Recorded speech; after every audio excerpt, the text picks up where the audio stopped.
Boodling and bribing. Pyramid lobby goes public.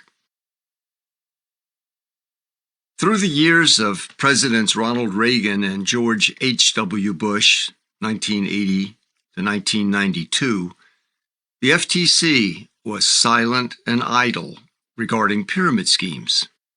What had been identified just 7 years earlier by Senator Walter Mondale and by state attorneys general as an, quote, immediate need for uniform federal legislation which will protect all consumers from the evils of pyramid sales distribution, was seemingly forgotten when Reagan took office.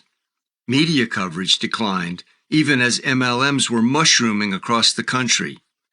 The pyramid lobby had little to worry about.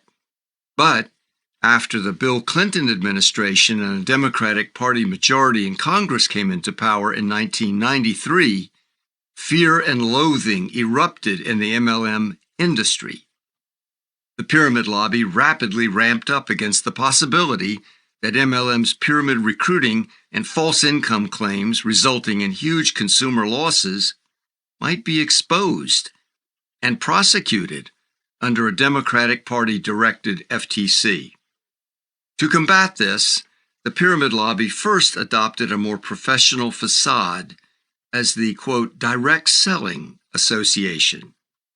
In 1990, MLM enterprises began to take over the DSA as MLM schemes were multiplying and authentic direct selling companies disappeared. Already, 25% of members were MLM, with the remainder using the traditional and legitimate door-to-door model. Today, the DSA membership is almost 100% MLM, as true direct selling has all but vanished due to obsolescence. Outwardly, the DSA was the official lobby of multi-level marketing. It even located its headquarters on the infamous K Street in Washington, D.C., with others of that notorious business. Yet the lobby's foundation was still its deep ties to the National Republican Party, and its mainstay was still the Amway Corporation.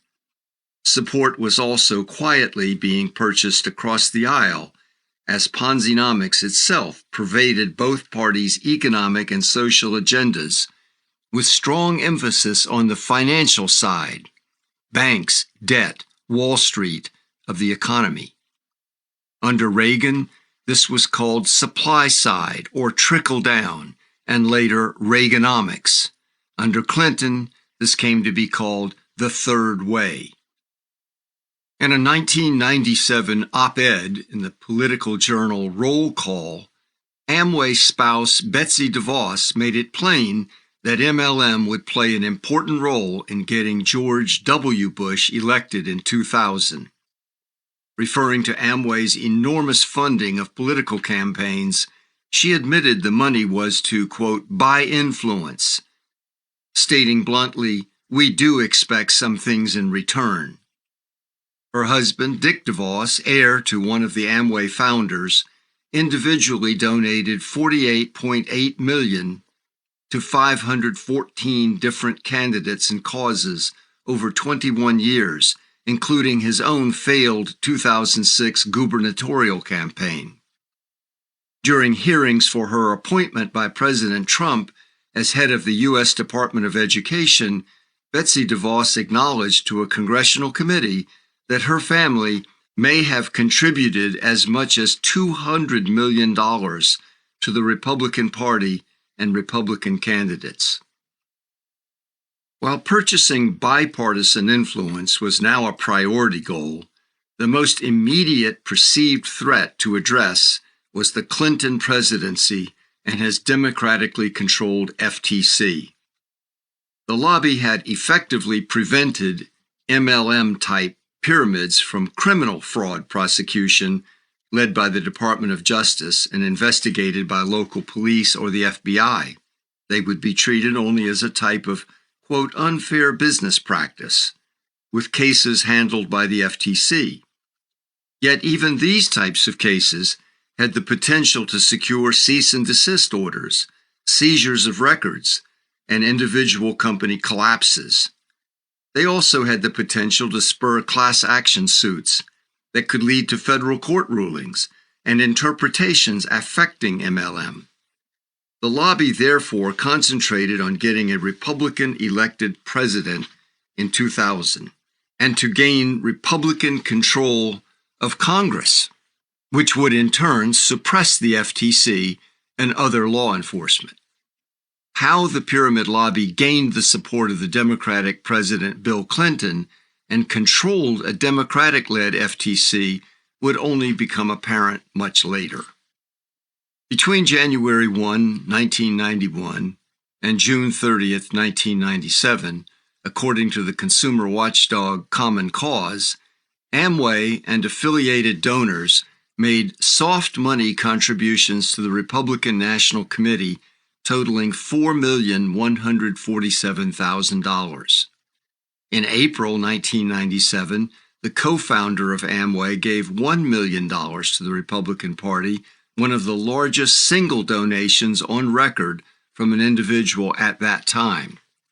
Federal Election Commission records show that Richard DeVos and his wife Helen wrote two $500,000 checks on April 2, 1997, from their personal accounts. In a 1997 article, nationally syndicated columnist Molly Ivins reported that the budget package passed by Congress that year provided a tax break, quote, worth $283 million to one corporation, Amway. Amway at that time employed as its tax lobbyist Roger Mintz, who was Assistant Secretary for Tax Policy in the Reagan administration. According to Ivins, quote, Republican House Speaker Newt Gingrich intervened at the last minute to help get the special tax break inserted in the bill. Besides its close ties with Newt Gingrich, Ivins reported, quote, House Majority Whip Tom DeLay, a one-time Amway salesman, also remains close to the company. In the same year, Mother Jones magazine reported that Republican Congresswoman Sue Myrick of Charlotte, North Carolina, owed her election to Amway, with almost half of her total campaign funds coming from Amway people. Myrick's congressional district was home to the largest Amway distributor in the world, Dexter Yeager. Describing Amway's formidable political lobbying power in Congress, Ivins revealed that Amway actually had its own caucus of members of Congress. They were representatives who were given significant campaign contributions, and they met, quote, several times a year with Amway officials to promote or defend Amway. Among key topics for discussion was, quote, China's trade status.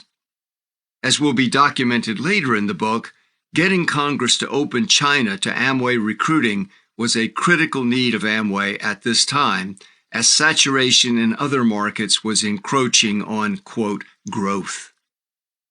In 1999, the Republican Majority Issues Committee, RMIC, founded by Representative Tom DeLay, Republican from Texas, held its inaugural fundraising event. The RMIC declared its intention to, quote, identify, educate, and mobilize conservative voters in key House races. The private event was held aboard the DeVos family yacht. DeLay, a former Amway distributor, was later indicted on criminal charges of conspiracy to violate election law in 2002 by a Texas county grand jury. He resigned his position in Congress in 2006, was convicted and sentenced to 3 years in prison, but an appeals court later overturned the conviction. In the 2000 election cycle, Amway is listed by OpenSecrets.org as among the top 11 contributors to the Republican Party, just below another corporate luminary that also had extraordinarily close ties to top officials in the Republican Party, Enron. Enron was named, quote, America's most innovative company by Fortune magazine for 6 consecutive years, from 1996 to 2001. In 2001, it was revealed that Enron's remarkable profits were non-existent, the fabricated result of fraud. Describing the events of the 2000 Republican Convention in Philadelphia, where George W. Bush was nominated, the New York Times wrote, quote, "For the party's top underwriters, there will be an array of gold-plated events in Philadelphia, including cocktails with General Colin L. Powell and an evening cruise on the Delaware River aboard the Enterprise, the yacht owned by Richard M. DeVos, the Amway founder, who is a Bush supporter."